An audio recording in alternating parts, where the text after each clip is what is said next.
할렐루야, 김정진 집사입니다. 저는 삶이 간증이 되어야 한다는 목사님의 말씀을 들을 때마다 찔림이 있었습니다. 새벽 예배마다 어찌 그리 회개할 것이 떠오르고 기도하게 마음을 열어주시는지. 그러나 그 끝에는 감사함이 있었습니다.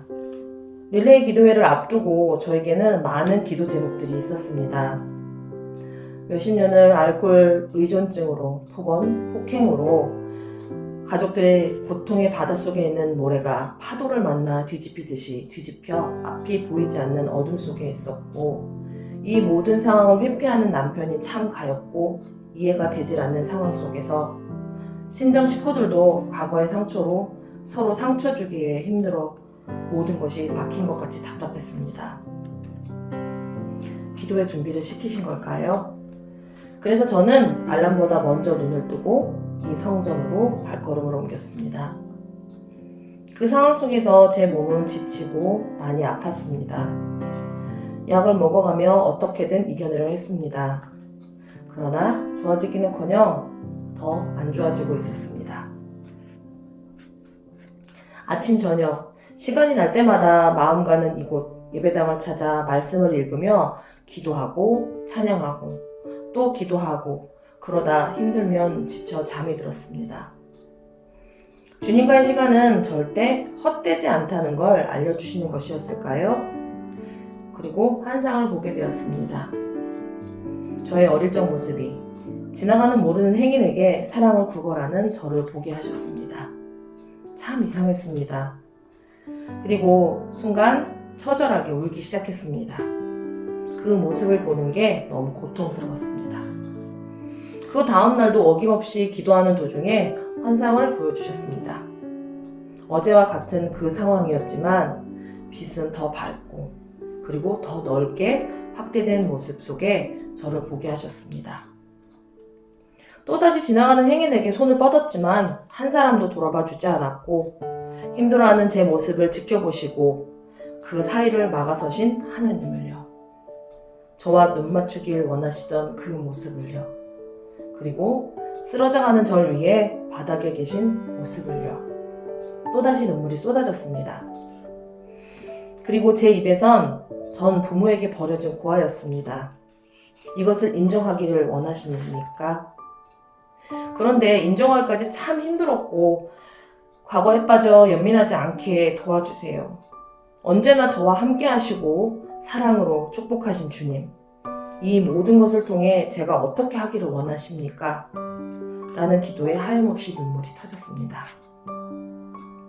친정아빠의 긴 병은 물질적, 정신적, 친정 식구들을 힘들어하게 했고 그 원망, 불평을 받던 친정엄마는 해외로 일을 하러 가셨고 떠나시며 7살인 저에게 5살 남동생을 잘 보라고 당부하시는 엄마의 모습을 생각나게 하셨습니다.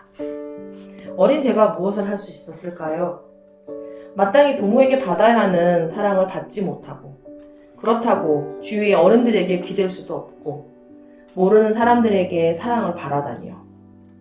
그런 저는 제 멋대로 생각하고 행동하였고 그 시간 속에 참 많은 어려움이 있었습니다. 저는 참 이기적이었으며 교만하였고 사람들에게 상처받는 걸 너무 싫어 슬퍼도 안 슬픈 척 반대로 어디서든 분위기 메이커 역할을 하는 저였습니다.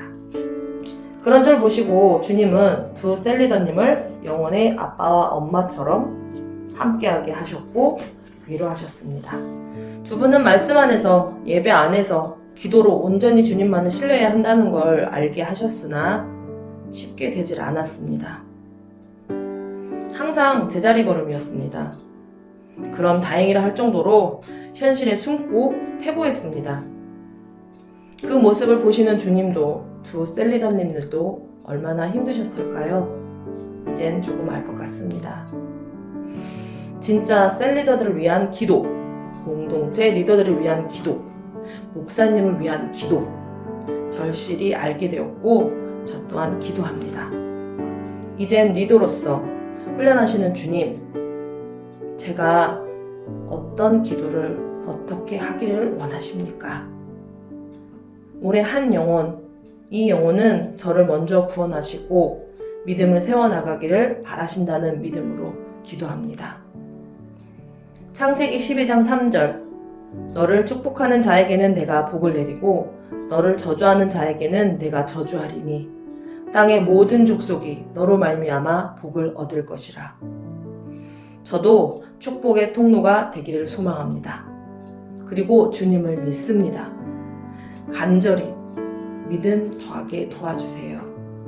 오늘도 이 말씀 붙잡고 감사함으로 기도합니다. 그리고 올해 꼭 한 영혼 전도에서 알파도 하는 셀 리더가 되겠습니다. 감사합니다.